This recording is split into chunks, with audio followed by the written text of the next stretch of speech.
My name is Ola. I'm a head of engineering at Isometric, which is a London-based climate tech company.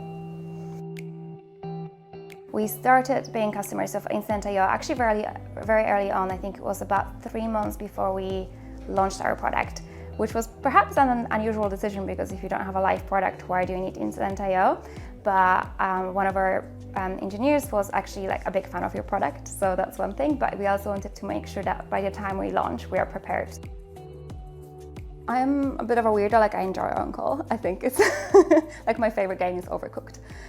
So that gives you an idea that like I just really enjoy the sort of pressure and like feeling of being alive when you're on call.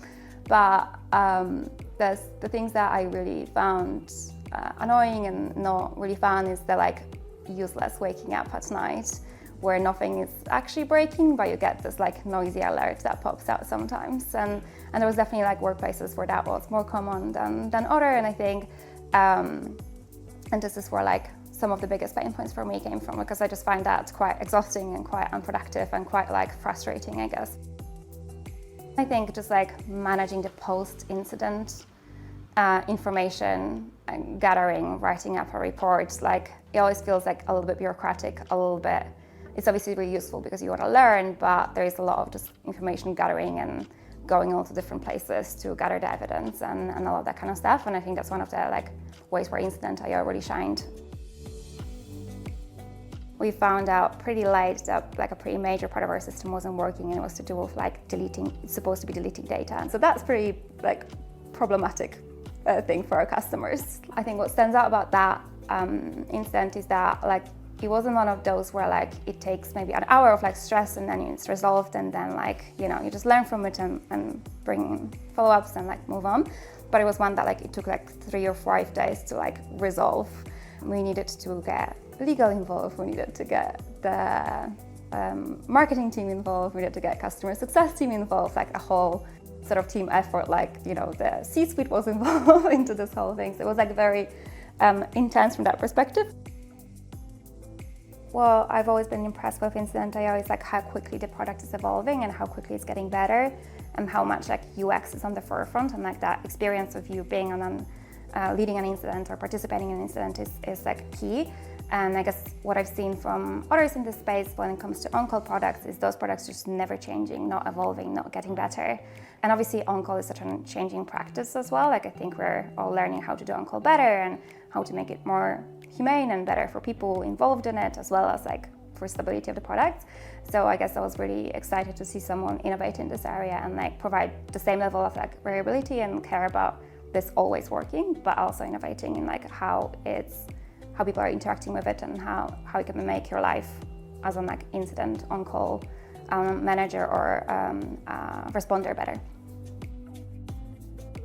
So I love that we can now bring this into one tool, so it feels like less like duct tape, you know, one thing happens here, then that thing knows about it, and then we get a phone call at some point, like, and you kind of never know how actually the whole thing happened to that phone call. So I like that we're going to have just one system that we can manage our incidents end to end, and I think that's really exciting for me as a manager, especially because it integrates really well with, you know, the on-call pay system that you and the calculator you already have. So my like monthly reporting on this is just getting really easy now. So that kind of like very, you know, quality of life improvements for me. I think for the team, things I know that I did really appreciate is, I think similarly like this not being the sort of duct tape connected system, but something that feels very reliable and sort of all goes into one place. But also like some of the like really small UX improvements around how to ask for an override and that making that really easy, or being able to very easily go from the page in the app to the Slack channel and like start resolving it. So like all of that stuff just feels like we're going to be able to have a much better experience, both like tracking our events and getting more information in the right places so that we can incorporate that into like our learning and maybe minimize some of the effort required to like learn from an incident as well.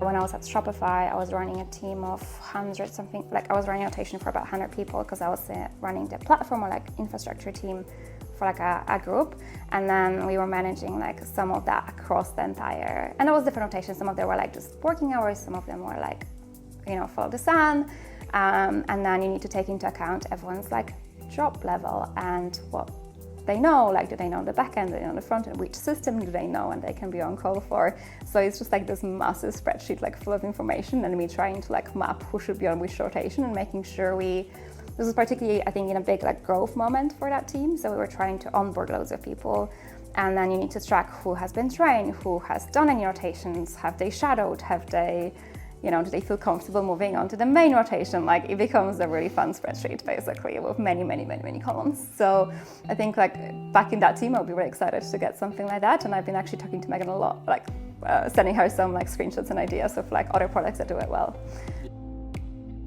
For on-call, I think actually just like onboarding people into on-call is probably something I would be the biggest fan of.